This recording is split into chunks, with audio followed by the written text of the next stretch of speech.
ಸಾಹಿತಿ ಎಸ್.ಎಲ್. ಭೈರಪ್ಪ ನಿನ್ನೆ ನಿಧನರಾಗಿದ್ದಾರೆ. ರವೀಂದ್ರ ಕಲಾಕ್ಷೇತ್ರದಲ್ಲಿ ಭೈರಪ್ಪ ಅವರ ಅಂತಿಮ ದರ್ಶನಕ್ಕೆ ವ್ಯವಸ್ಥೆ ಮಾಡಲಾಗಿದೆ. ಮಧ್ಯಾಹ್ನ 1ರ ಬಳಿಕ ಮೈಸೂರಿಗೆ ಪಾರ್ಥಿವ ಶರೀರ ರವಾನೆಯಾಗಲಿದೆ.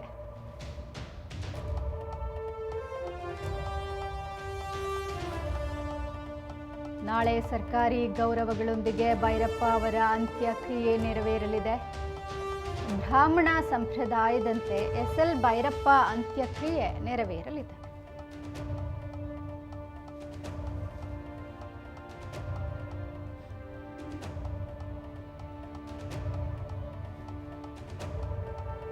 ಸದ್ಯ ಲಂಡನ್ನಿಂದ ಆಗಮಿಸ್ತಾ ಇದ್ದಾರೆ ಭೈರಪ್ಪ ಅವರ ಪುತ್ರ. ನಾಳೆ ಸರ್ಕಾರಿ ಗೌರವಗಳೊಂದಿಗೆ ಭೈರಪ್ಪ ಅವರ ಅಂತ್ಯಕ್ರಿಯೆ ನೆರವೇರಲಿದೆ.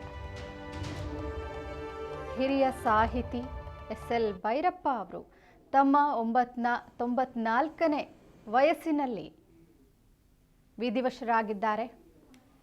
ನಾಡಿನ ಗಣ್ಯಾತಿ ಗಣ್ಯರು ಸಂತಾಪ ಸೂಚಿಸುತ್ತಾರೆ. ಆ ನಿಟ್ಟಿನಲ್ಲಿ ಪೊಲೀಸ್ ಇಲಾಖೆಯಿಂದ ಸಕಲ ಭದ್ರತಾ ವ್ಯವಸ್ಥೆಯನ್ನು ಮಾಡಲಾಗಿದೆ. ಅದೇ ರೀತಿ ಆಡಳಿತ ವತಿಯಿಂದ ಏನೆಲ್ಲ ವ್ಯವಸ್ಥೆಗಳನ್ನು ಮಾಡಬೇಕು ಅದನ್ನು ಮಾಡಿದ್ದೀವಿ. ಆಸ್ಪತ್ರೆಯಿಂದ ಪಾರ್ಥಿವ ಶರೀರ ಈ ಕಲಾಮಂದಿರದ ಹತ್ರ ಬರುತ್ತೆ. ಬಂದ ನಂತರ ನಾವು ಇಲ್ಲಿ ಇಡ್ಲಿಕ್ಕೆ ಸಾರ್ವಜನಿಕ ದರ್ಶನಕ್ಕೆ ಇಡ್ಲಿಕ್ಕೆ ಎಲ್ಲ ವ್ಯವಸ್ಥೆಯನ್ನು ಮಾಡಿದ್ವಿ. 1 ಗಂಟೆವರೆಗೂ ಪಾರ್ಥಿವ ಶರೀರ ಇಲ್ಲಿರುತ್ತೆ. ಸಾರ್ವಜನಿಕರು ಶಾಂತಿಯುತವಾಗಿ ಇಲ್ಲಿ ಬಂದು ದರ್ಶನವನ್ನು ಪಡ್ಕೋಬಹುದು. ಇಲ್ಲಿ ಯಾವುದೇ ಕಾರ್ಯಗಳಿರೋದಿಲ್ಲ. ಇಲ್ಲಿ 1 ಗಂಟೆಗೆ ದರ್ಶನ ಮುಗಿಯುತ್ತೆ. ಅದಾದ ನಂತರ ಮೈಸೂರಿಗೆ ಪಾರ್ಥಿವ ಶರೀರವನ್ನು ಕಳಿಸಲಾಗುತ್ತೆ. ಮೈಸೂರಿನಲ್ಲಿ ಮೈಸೂರು ಜಿಲ್ಲಾಡಳಿತ ಮತ್ತು ಮೈಸೂರು ಪೊಲೀಸ್ ಆಯುಕ್ತರ ವತಿಯಿಂದ ಸಕಲ ಸರ್ಕಾರಿ ಗೌರವಗಳೊಂದಿಗೆ ಅಂತ್ಯಕ್ರಿಯೆಗೆ ಎಲ್ಲ ವ್ಯವಸ್ಥೆಯನ್ನು ಮೈಸೂರಿನಲ್ಲಿ ಮಾಡಿದೆ. ತೆರೆದ ವಾಹನದಲ್ಲ ಅಥವಾ ಆಂಬುಲೆನ್ಸ್ ಎಲ್ಲ ಹೊರಡ್ಬಿಡುತ್ತೆ ಹೇಗೆ ಅಂದರೆ ಮಾರ್ಗವಾಗಿ ರ್ಯಾಲಿ ಥರ ನಿಧಾನಕ್ಕೆ ಹೋಗುತ್ತಾ ಹೇಗೆ ಸರ್ ಅದರ ಡಿಸಿಷನ್? ಇಲ್ಲ, ಅವ್ರ ಕುಟುಂಬದವ್ರಿಗೆ ಏನು ಬರ್ತಾರೆ ಅವ್ರ ಜೊತೆಗೆ ನಾವು ಡಿಸ್ಕಸ್ ಮಾಡ್ತೀವಿ.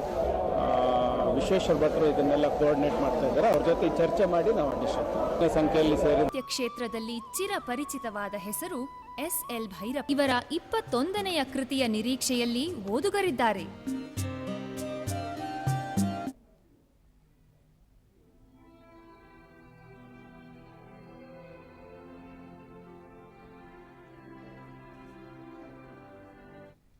ಭೈರಪ್ಪ ಅವರು ನಿನ್ನೆ ತೀರ್ಕೊಂಡಿದ್ದಾರೆ. ರಾಜ್ಯವು ಈ ಸಂದರ್ಭದಲ್ಲಿ ಸಕಲ ಸರ್ಕಾರಿ ಗೌರವದೊಂದಿಗೆ ಅವರ ಅಂತ್ಯಕ್ರಿಯೆ ನಡೀಲಿ, ಅವರ ಅಂತಿಮ ದರ್ಶನಕ್ಕೆ ಸಿದ್ಧತೆ ಮಾಡಲಿ ಅಂತ ಸೂಚಿಸಿರುತ್ತಾರೆ.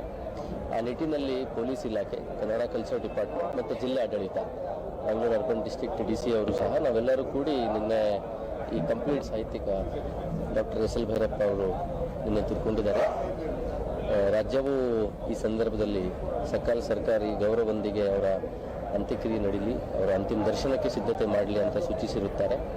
ಆ ನಿಟ್ಟಿನಲ್ಲಿ ಪೊಲೀಸ್ ಇಲಾಖೆ, ಕನ್ನಡ ಕಲ್ಚರ್ ಡಿಪಾರ್ಟ್ಮೆಂಟ್ ಮತ್ತು ಜಿಲ್ಲಾಡಳಿತ, ಬೆಂಗಳೂರು ಅರ್ಬನ್ ಡಿಸ್ಟ್ರಿಕ್ಟ್ DC ಅವರು ಸಹ ನಾವೆಲ್ಲರೂ ಕೂಡಿ ನಿನ್ನೆ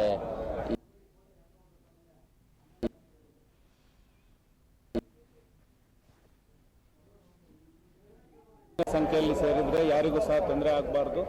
ಆ ನಿಟ್ಟಿನಲ್ಲಿ ಪೊಲೀಸ್ ಇಲಾಖೆಯಿಂದ ಸಕಲ ಭದ್ರತಾ ವ್ಯವಸ್ಥೆಯನ್ನು ಮಾಡಲಾಗಿದೆ. ಅದೇ ರೀತಿ ಆಡಳಿತ ವತಿಯಿಂದ ಏನೆಲ್ಲ ವ್ಯವಸ್ಥೆಗಳನ್ನು ಮಾಡಬೇಕು ಅದನ್ನು ಮಾಡಿದ್ದೀವಿ. ಆಸ್ಪತ್ರೆಯಿಂದ ಪಾರ್ಥಿವ ಶರೀರ ಈ ಕಲಾಮಂದಿರದ ಹತ್ರ ಬರುತ್ತೆ.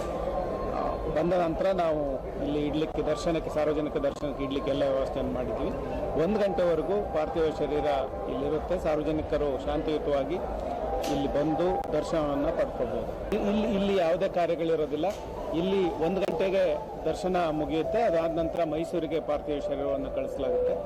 ಮೈಸೂರಿನಲ್ಲಿ ಮೈಸೂರು ಜಿಲ್ಲಾಡಳಿತ ಮತ್ತು ಮೈಸೂರು ಪೊಲೀಸ್ ಆಯುಕ್ತರ ವತಿಯಿಂದ ಸಕಲ ಸರ್ಕಾರಿ ಗೌರವಗಳೊಂದಿಗೆ ಅಂತ್ಯಕ್ರಿಯೆಗೆ ಎಲ್ಲ ವ್ಯವಸ್ಥೆಯನ್ನು ಮೈಸೂರಿನಲ್ಲಿ ಮಾಡಿದೆ. ತೆರೆದ ವಾಹನದಲ್ಲ ಅಥವಾ ಆಂಬುಲೆನ್ಸ್ ಎಲ್ಲ ಹೊರಡ್ಬಿಡುತ್ತೆ ಹೇಗೆ ಅಂದರೆ ಮಾರ್ಗವಾಗಿ ರ್ಯಾಲಿ ಥರ ನಿಧಾನಕ್ಕೆ ಹೋಗುತ್ತಾ ಹೇಗೆ ಸರ್ ಅದರ ಡಿಸಿಷನ್? ಇಲ್ಲ, ಅವ್ರ ಕುಟುಂಬದವ್ರಿಗೆ ಏನು ಬರ್ತಾರೆ ಅವ್ರ ಜೊತೆಗೆ ನಾವು ಡಿಸ್ಕಸ್ ಮಾಡ್ತೀವಿ. ವಿಶೇಷ